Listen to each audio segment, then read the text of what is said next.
We also afraid that, SAC right now they are restricting to the large NGO, but we are not sure when it will be our time, when they will make a regulation for the smaller groups.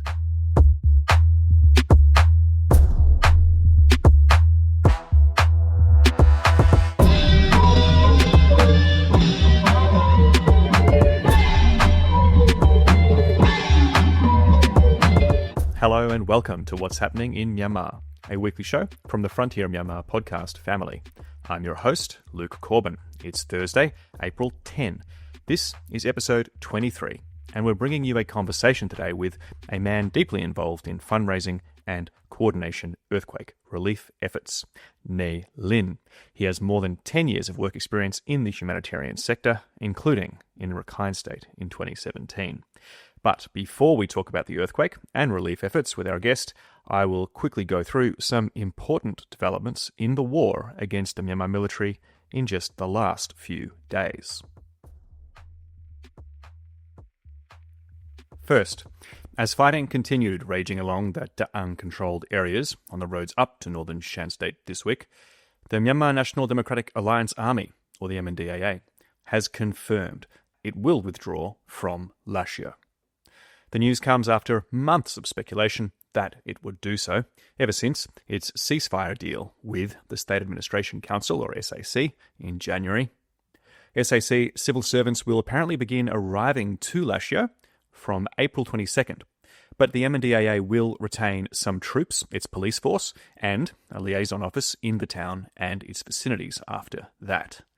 Now, it's been reported the MNDAA will shut down the Lashio General Hospital on April 20, and the group has already moved most of the medical equipment and staff out of the building. With the withdrawal from Lashio comes an increase in prioritising the restoration of Sagaing. That's the traditional headquarters city that the MNDAA took back from the military a year ago. Second, after 6 months of fighting, the Chin Brotherhood has finally been victorious in Falam, taking the holdout Hilltop Infantry Battalion 268 base on Monday. This is another major blow to the military in western Myanmar and further isolates the military-controlled state capital, Hakka, and the few troops remaining in Thantlan. Lorcan Lovett, independent journalist who visited Falam and spoke about the long siege of the base on this podcast on February 7, has already spoken with the Chin Nationalities Defence Force, CNDF, after the victory. He said dozens of military soldiers deserted the fight, fleeing into the valley towards Galé, and they're still being pursued by Chin forces. When the resistance group entered the base, there were around 30 women and children abandoned inside. Falam town itself is badly affected by the long campaign, with bombs and mines and rubble littered everywhere. In a public broadcast on Wednesday, CNDF members repeatedly thanked Jesus for their victory. The aim now is to clean up the liberated town so displaced residents can return. And third, after 8 months of fighting, resistance forces led by the Kachin Independence Army captured Indaw town in Sagaing region this week. The military deployed huge numbers of airstrikes on Monday to prevent it, but when darkness fell, resistance groups pushed for the final battle at the so-called Japan Cave Hill Base, which features an underground World War II-era Japanese hospital that soldiers were holed up in. Around 40 military soldiers surrendered to the resistance groups, which suffered multiple casualties, how many still unknown. The capture of Indaw further isolates Myitkyina and other military-controlled areas in Kachin State from the road south to the military's bases in the dry zone. If the Kachin Independence Army is eventually successful in its ongoing battle for Bamor, it will really diminish the military's chances of keeping control of the Kachin State capital, Myitkyina. And just quickly, less than a week after the earthquake, coup leader Senior General Min Aung Hlaing chose to visit Thailand for the Bay of Bengal Initiative for Multi-Sectoral Technical and Economic Cooperation Summit, that's BIMSTEC, in Bangkok. He talked up his election plans, as usual, and met with heads of state from around the region. It was Indian Prime Minister Narendra Modi that reportedly came closest to being less than diplomatic with Myanmar's military dictator, telling him there needs to be a real permanent ceasefire in the country at this time of natural disaster and devastation, leading to credible and inclusive elections. We'll see if Min Aung Hlaing takes that advice.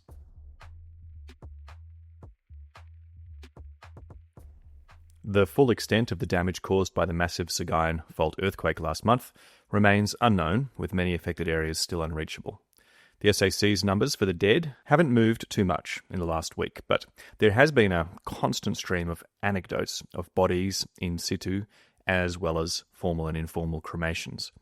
The SAC has now published some numbers on destroyed buildings. It counts over 5,000 pagodas, 3,000 monasteries and nunneries, 2,000 schools, and 48,000 homes as destroyed. Small aftershocks are continuing as buildings are being demolished on top of the corpses trapped inside them. The SAC is continuing to act in ways that certainly appear paranoid and callous from the outside, prioritising their control over humanitarian concerns. On top of the ongoing airstrikes across the country, there have been close to 100 cases of forced conscription since the earthquake, according to one NGO. And young people on the ground of the devastated towns and cities remained hesitant to expose themselves and provide aid because of this. The individuals and groups that are attempting to help in military-ruled areas face intense scrutiny from the SAC. There's checkpoints and requests for bribes. Even the most basic supplies have to be registered and dispersed with the consent of local SAC authorities. Compounding this, the prices for things like concrete and other supplies are now skyrocketing. Looking outside, by now most of the more than 30 permitted international search and rescue teams from 13 countries have departed Myanmar.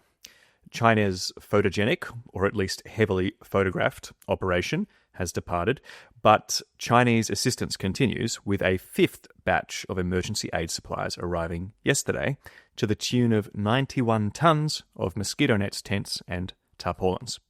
What's not arriving anymore, however, are tourists, with the SAC announcing it was suspending tourist visa applications on April 3, possibly as a result of foreign journalists, including from the BBC, entering the country on tourist visas and reporting undercover soon after the quake. Now, as the picture in military-controlled areas, at least, becomes a little clearer, international organisations are beginning to plan for future needs.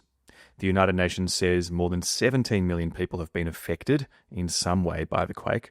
Access to water is a huge concern, with many water sources now contaminated or inaccessible.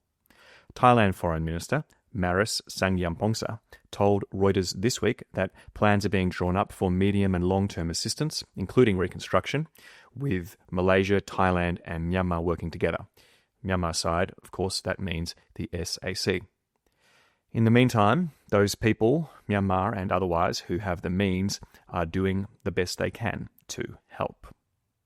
To talk more about the earthquake from a response and coordination point of view during these first 2 weeks, let me introduce Nay Lin, who is currently in the thick of fundraising and organising the discreet distribution of aid in earthquake-affected areas.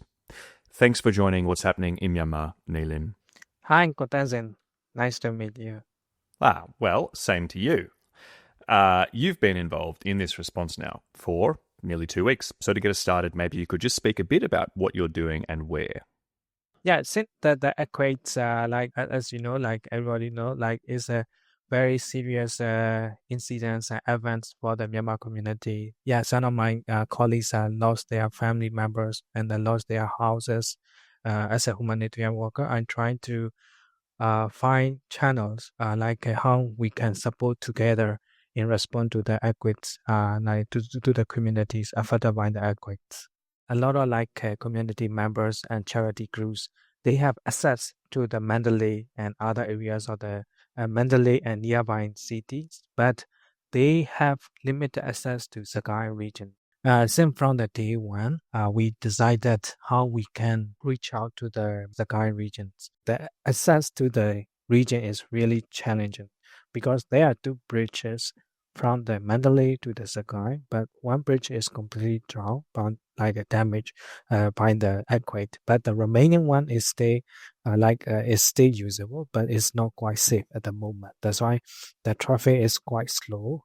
And also, a lot of the areas in the Sagaing region is not accessible because of the armed conflict and a lot of authority regulations and limitations. That's why we had to prioritize to support the people in the Sakai regions. And then, yeah, this is the first point. Another point is that the information and communication barrier, in the Sakai region is a kind of like an conflict area. That's why a lot of communications are lacking. There is no internet connections, and there is also no telecommunication as well. That's why we also worry about how much impact by the earthquake to the community. How many people die in that area because we don't have any information from them. Another point is that if we want to provide support to the Sakai areas, there are other challenges like transportations and logistics stuff, and also we had to brainstorm how we can best support to the areas. There's a kind of additional challenges or burden to us. Yeah. And does the same hold true for Sagaing town itself? The infrastructure is bad, as you say, but Sagaing town is pretty close to Mandalay, and it's military controlled. Yes. Luckily, there are some CBO, CSO based in the Sagaing and the nearby city, Myanmar, and then they try to collect information. We call like a need assessment, like on the ground, how many people are impacted, and also how many buildings are collapsed, or this kind of what are the major needs on the ground, yeah, there are a lot of parahita, we call charity members. They try to collect information as much as we can. From our side, we try to support them the structure, how to collect the need assessments, the structure of the assessment funds, and then how to collect the information, how to collect the data, and we have to take care of all the process of collecting information. We mainly use primary data source this kind of face-to-face collection informations rather than the from the media. The media also, as I mentioned ahead, the media coverage in the conflict area is really limited.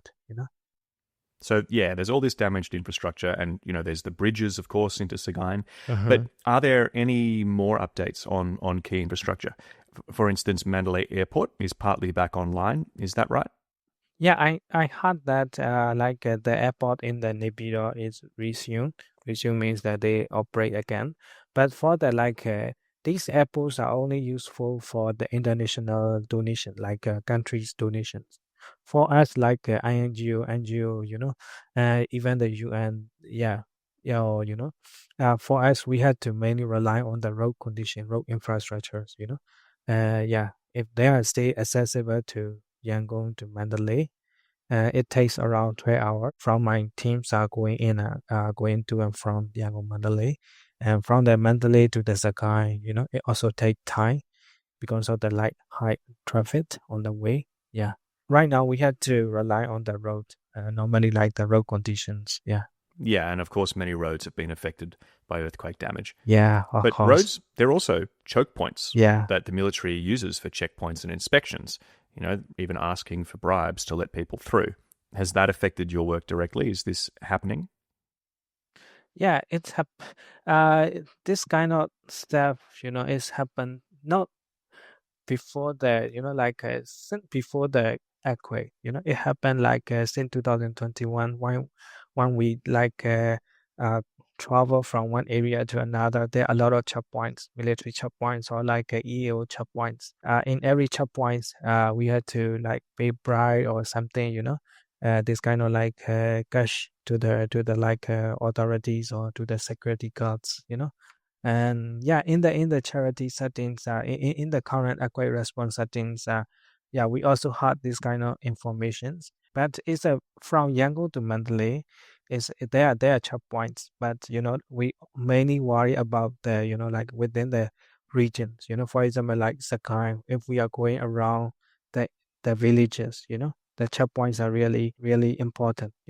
If they take this kind of cash or any danger to the CVO, CSO, like community workers, is a really if they do like that, it will be a really challenging. That's why a lot of like NGOs are like advocating or lobbying to the government, like to remove barriers or to improve the access for the like earthquake response services. Because if the security guards are blocked, the like this kind of like rescue activities, there will be a lot of people where we lack from receiving the emergency rescue items. Yeah. A lot of the assistance is a race against time, right? Freeing people from buildings. But now that rescue phase is mostly over. Mhm. I think the next major deadline would be like the rainy season beginning. And it's already started raining in some of the earthquake areas. The main concern for it is the infrastructure of the affected people, because right now, yeah, a lot of their buildings are damaged. It may take time to remove all the rubbles or debris, and then they have to rebuild again. They take time around like years, to rebuild the proper infrastructures. And then within this period, and then where these people will stay, because it happens on the urban settings. And urban setting means the space is quite limited. In the rural area, if you want to build a camps, there are a lot of empty space. If you can build in the fee or empty fees, or you can make a proper infrastructures and everything. But in the urban settings, the space is also limited, and also the affected peoples are like urban community, like urban people. They are not like familiar with long staying with this kind of camp like infrastructures. And then we concern about the future like infections, or like and proper water or sanitations, or like a proper camp infrastructure for the urban settings. From my team's members from the Sagaing, they mentioned that around 80% of the town is already impacted. Like it's a kind of like the whole city is filled with this kind of like college buildings, and yeah. Yeah, it's unlikely that we'll see all of these buildings rebuilt in our lifetimes anyway. But crucial infrastructure, hospitals, administration offices, those kinds of things, they're going to be prioritized. But even in military controlled areas, there just aren't enough young people to do the labor or expertise for the planning. The conscription law and the ongoing revolution have really skewed the demographics in military controlled parts of Myanmar. The SAC also isn't allocating its able bodied soldiers to do any real help, that's for sure. Yeah, it's correct, because of the conscriptions, during the last year, same from the last year, within the year, I don't have the specific numbers, but I assume that a lot of like young people, are like 18 to 35 people, they try to leave the country, you know, and like to the like EO areas, or like to the nearby countries. And then it also affected during the quick response to the earthquake, because like this kind of like young populations effort is really crucial in response to the like urgent, because they have high skill in the IT, and they have a lot of like energies and active, and they can freely move forward, in compared to our last COVID-19 pandemic in the 2020. We receive a lot of like young volunteers, like in every isolation camps, and in the hospitals, or a lot of like volunteers people, they willingly to help the country. Right now all these efforts are gone. No one, only the few percentage of young people, they are stay on the ground, but also like a skillful person. Right now there are a lot lack of like professionals, and like skillful resources, available within the country. A lot of like skillful persons, and like professionals, or are already left the country since the coup. Yeah, a lot of like healthcare providers, engineers, IT, all the like valuable resources are already out of the country. And then in this kind of response, we had to we find very challenging situations uh, in recruiting the team members and in founding the teams and in response.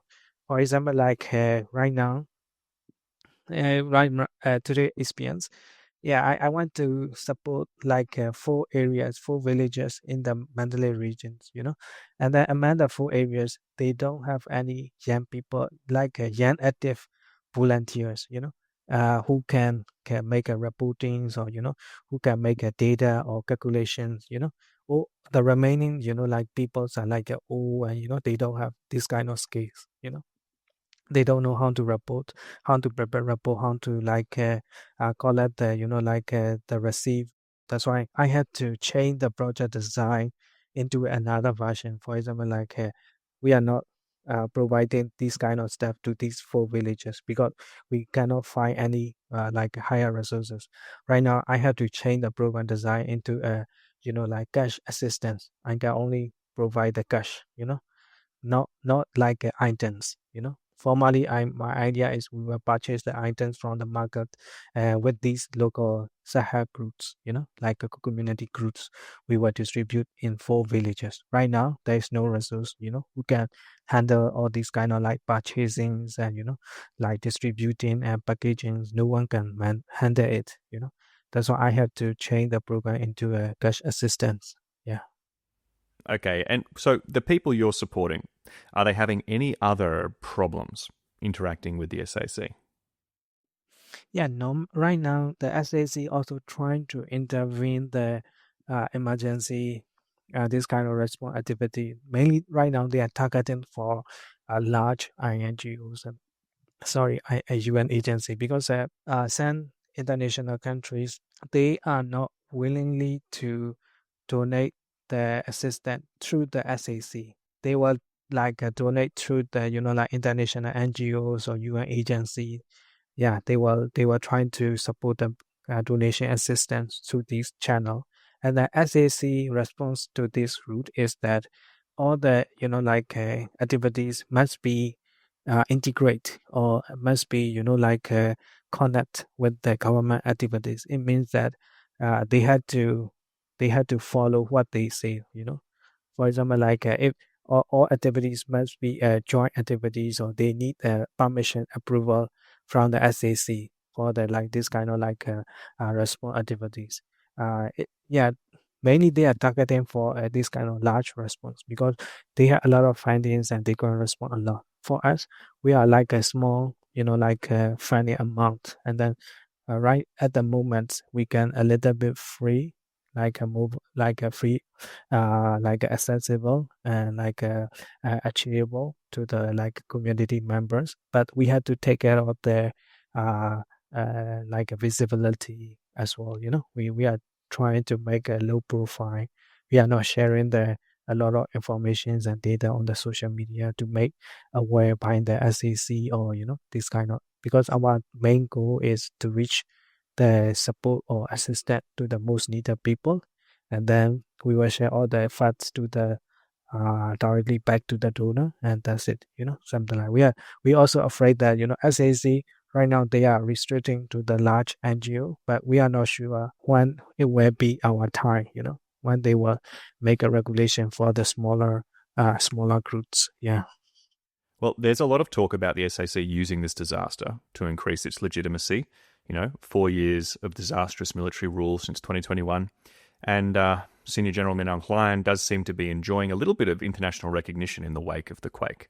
But it's also clear so far that the SAC's response to the earthquake isn't really aimed at winning any new friends in Myanmar. It's not succeeding at encouraging young people to return and help, but encouraging CDM people to pitch in.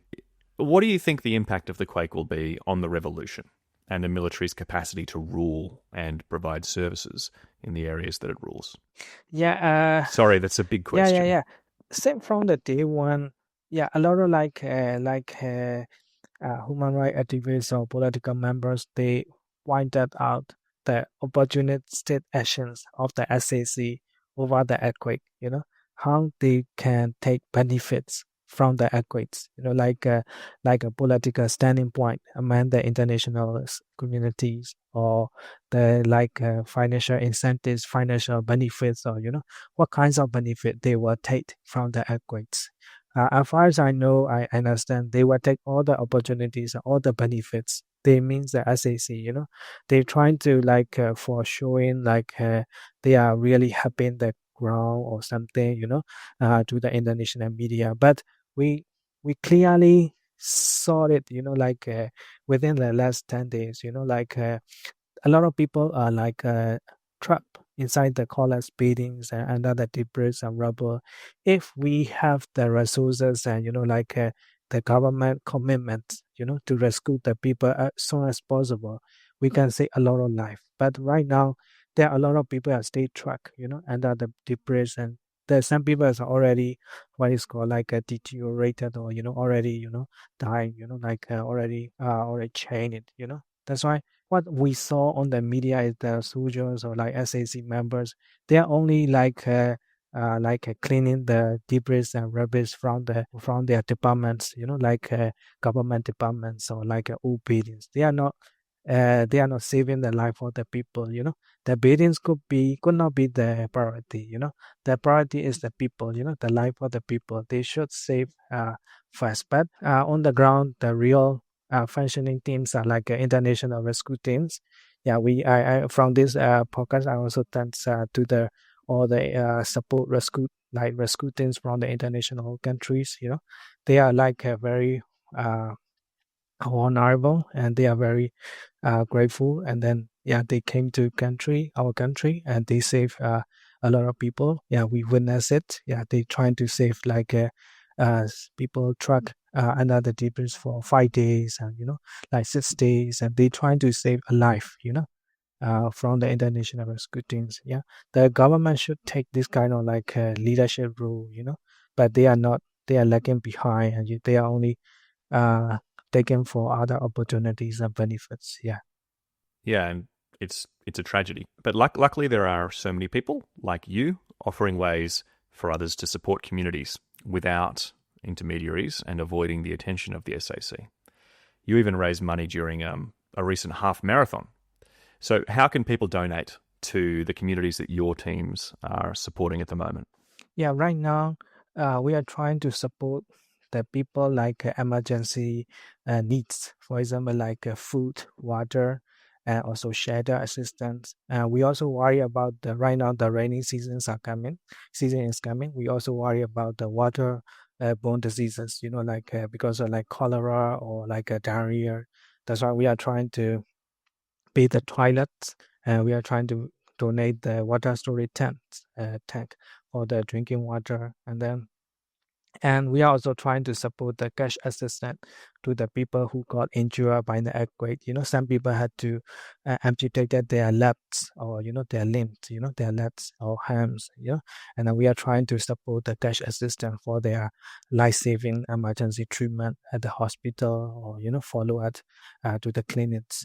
Yeah, these are right now the emergency settings. And then after that, after 3 or 6 months, we also have to prioritize for the shelters and infrastructure things, because it will be the rainy season. A lot of people cannot stay under the tents for all long the 4 or 5 months of rainy season. It will be our next actions. And then, yeah, I have the fundraising page, and then all the funds will directly contribute to the community. Yeah.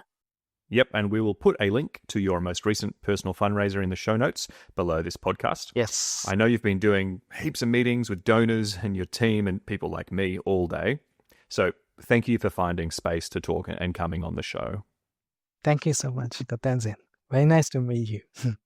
And before wrapping up, let me remind you, the listener, if you want more updates on the aftermath of the earthquake, consider becoming a Frontier member. You'll receive daily news with English context and analysis, and translations of Myanmar local media and social media posts, all for less than the price of a box of tea mix every week. And do check out our other new content this week on the website, including an editorial. They are in the show notes. And just one last little bit of housekeeping. We've received dozens of responses through the listener survey, where we asked all of you to provide feedback on the show. I just wanted to say thank you to everybody who filled that out. It's been really helpful, really gratifying, and we're going to be talking about how to maybe implement some of the proposed changes as time goes on. So yeah, cheers and thanks a lot for filling that out. Thanks again for keeping up for another week with what's happening in Myanmar. There will be no episode next week because of the Thingyan holiday. Farewell and take care.